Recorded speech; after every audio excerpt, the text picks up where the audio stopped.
अरण्येन वा स्वस्य गेहेन कार्ये अरण्येन वा स्वस्य गेहेन कार्ये न देहे मनोवर्तते मे त्वनर्घे मनाचेन्नलानं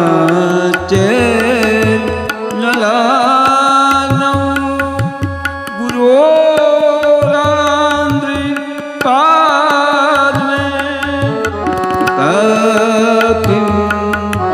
ततः किं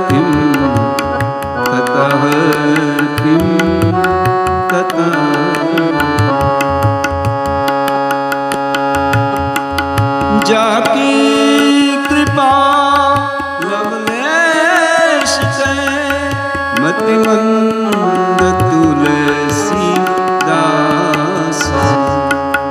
पालो परम विश्राम राम समान प्रभु नाही कहूं जाकी कृपा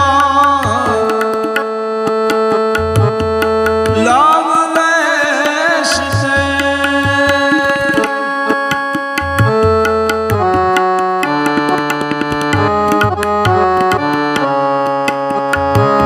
गुरोरष्टकं यः पठेत् पुण्यदेही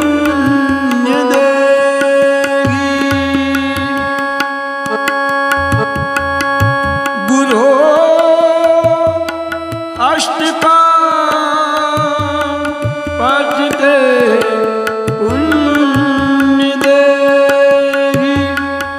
यतिर्भुप ब्रह्मचारी च गेहि यतिर्भूपति ब्रह्मचारी च गेहि लभेत् वाञ्छितार्थं पदं ब्रह्म संगं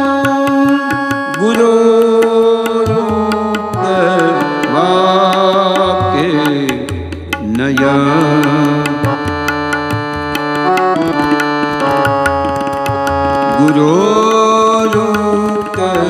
गुरोरुक्तवाक्ये मनो यस्य लग्नं मनो यस्य लग्नं मनो यस्य लग्नं।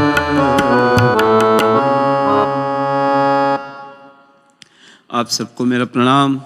जय श्री कृष्ण। आइए कुछ समय हरि ने जो दिया है उस समय का सदुपयोग करते हुए गुरुवाष्टक का अष्टम श्लोक का आज दर्शन करें। भगवान शंकराचार्य जी कहते हैं अरण्ये न वा स्वस्य गेहे न कार्ये न देहे मनो वर्तते मे त्वनर्घे मनश्चेन्न लग्नं गुरोरंध्रिपद में ततः किम ततः किम ततः किम ततः किम।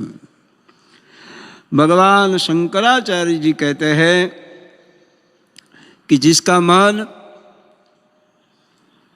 वन में न अपने घर में न अपने देह में और ना ही अपने सुख भोग में आसक्त न हो, ऐसा महापुरुष भी, वरना नियम है आदमी का मन कहीं न कहीं आसक्त होता है। इसीलिए श्रीमद् भागवत जी के 6वें स्कंद में वत्रासुर परमात्मा से ये मांग करता है। चतुश्लोकी में वत्रासुर भगवान से कहते हैं, हे परमात्मा, हे प्रभु, हे मेरे ठाकुर, मैं एक राक्षस कुल में जन्मा हूं,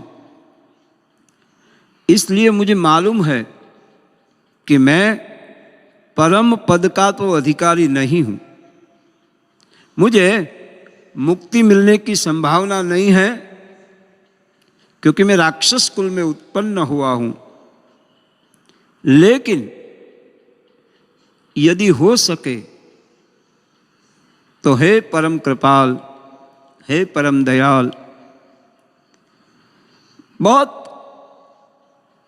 अच्छी मांग भागवत में वत्रासुर करता है। मुझे ये पंक्तियां बहुत पसंद है। चतुश्लोकी के अंतिम श्लोक में वत्रासुर कहता है, महाराज,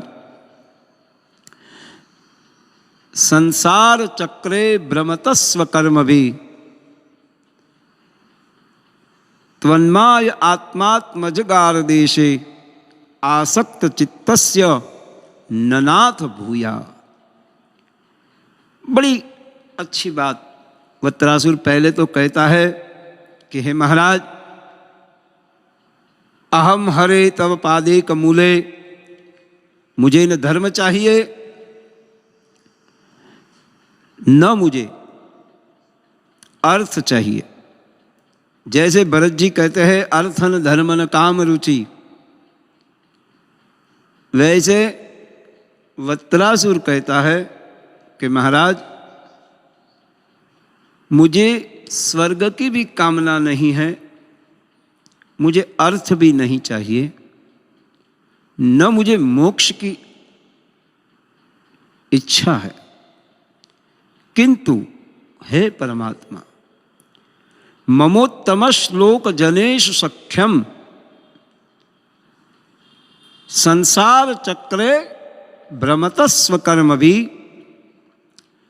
त्वन् माय आत्मात्मजगार देहे आसक्त चित्तस्य ननाथ भूयात।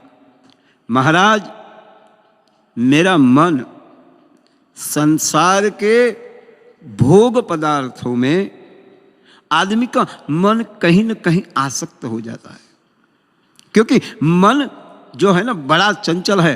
गीता में कहते हैं, चंचलम ही मनः कृष्ण प्रमाथि बलवद दृढ़म। मन बड़ा चंचल है। इसलिए हमारे एक पद में कहे, बहुत अच्छी बात है, वैसे है तो ये पिक्चर का, लेकिन मुझे पसंद है। तोरा मन दर्पण कहलाए, तोरा मन दर्पण कहलाए, भले बुरे सारे कर्मों को, भले बुरे सारे कर्मों को देखे और दिखाए, तोरा मन दर्पण कहलाए, तोरा मन दर्पण कहलाए, तोरा मन दर्पण कहलाए। तो आदमी का मन कहीं न कहीं आसक्त होता है। या तो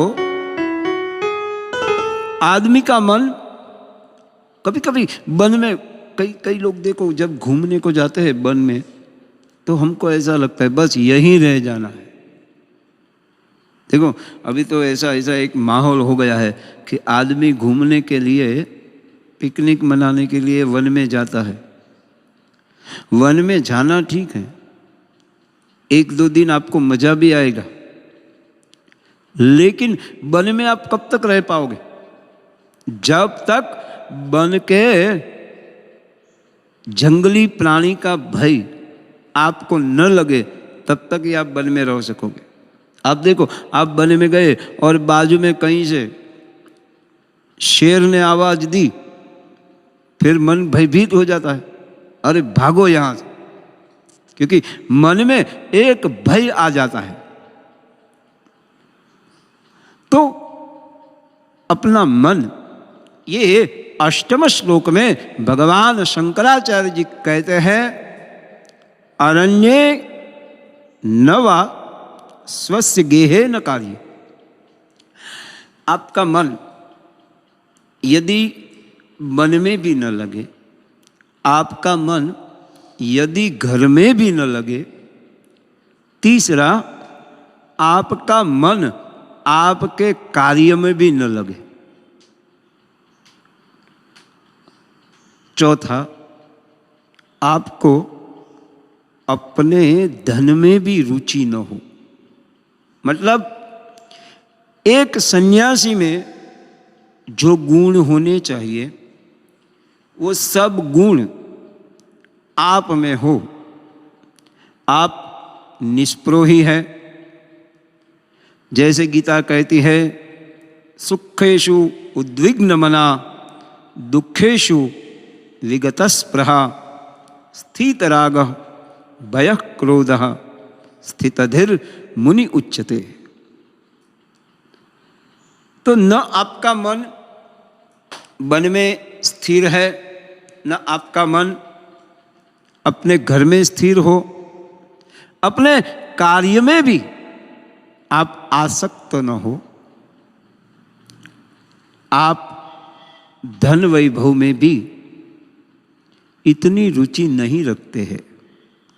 आप देखो, कोई भी चीज उसको भोगना पाप नहीं है, लेकिन उसी चीज में आसक्त हो जाओगे तो आप फंस जाओगे। भगवान कृष्ण की 16,000 रानियां होने के बावजूद कृष्ण पूर्ण ब्रह्मचारी थे। जब गीता में भगवान ब्रह्मचारी के लक्षण बताते हैं, जब भगवान गीता में संन्यास्त के लक्षण बताते हैं, तो अर्जुन के मन में एक शंका हो गई कि भगवान खुद इतने पत्नी वाले हैं तो ये ब्रह्मचर्य की बात कैसे कर सकते हैं। एक छोटी सी कथा है। एक बार दुर्वासा मुनि द्वारिका में आए। अब रानियां दुर्वासा के लिए भोजन का थाल लेके जा रही है। तो जब नदी के तट पर आई, दुर्वासा सामने के तट पर निवास करते थे, तो रानियों ने देखा कि नदी में बहाव है, नदी में उफाल है और सामने जाना संभव नहीं है। तो रानियों ने आके कृष्ण से कहा कि स्वामीनाथ, हम दुर्वासा के लिए भोजन प्रसाद लेके जा रहे थे, लेकिन नदी में उफाल है, नदी में पूर है, बाढ़ है। तो भगवान ने कहा कि एक काम करो, आप सब गोमती मैया के पास जाके दोनों हाथ जोड़ के प्रार्थना करो, यदि दुर्वासा ऋषि उपवासी हो तो ये बाढ़ थम जाए। तो रानियों को हंसी आई कि भोजन का थाल लेके हम जा रहे हैं और ये कहते हैं कि ये उपवासी है, लेकिन ये तो भगवान कृष्ण का वचन है, परम तत्व का वचन है।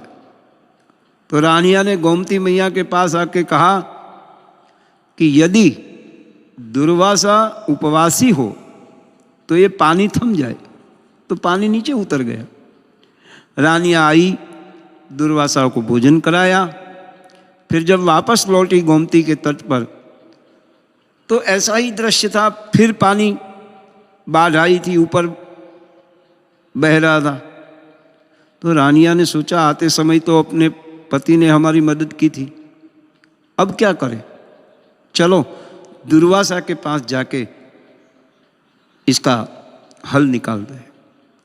तो दुर्वासा के पास आए, गुरुदेव ऐसा ऐसा है, गोमती में बाढ़ आई है, कहिए क्या करें। तो दुर्वासा ने कहा कि आप जब यहाँ आए तब क्या बोली थी? तो ये रानिया ने कहा कि हमने कहा था कि दुर्वासा यदि उपवासी हो तो ये पानी नीचे उतर जाए। तो दुर्वासा समझ गए। दुर्वासा ने कहा कि देखो, अब सब ऐसा करो, अब गोमती माँ के पास जाके बोलो कि यदि कृष्ण ब्रह्मचारी है तो ये पानी नीचे उतर जाए। तो रानियों ने सोचा 16,108 तो हमें, लेकिन ऋषि के वचन के ऊपर विश्वास करके जब गोमती मैया से कहा कि माँ, यदि कृष्ण ब्रह्मचारी हो, हमारा पति यदि मन वचन कर्म से ब्रह्मचारी हो, तो ये पानी नीचे उतर जाए। और सही में पानी का जो बाढ़ थी वो नीचे उतर गई।